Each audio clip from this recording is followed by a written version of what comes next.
Friends गाड़ी आई है हमारे पास।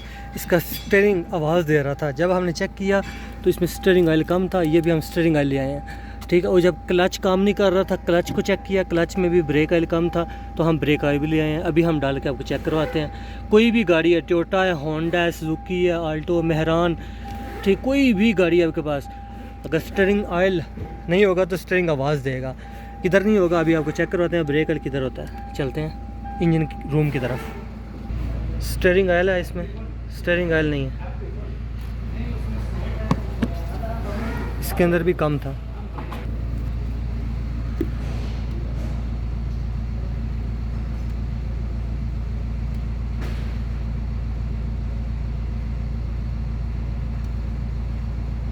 अभी नीचे जाएगा।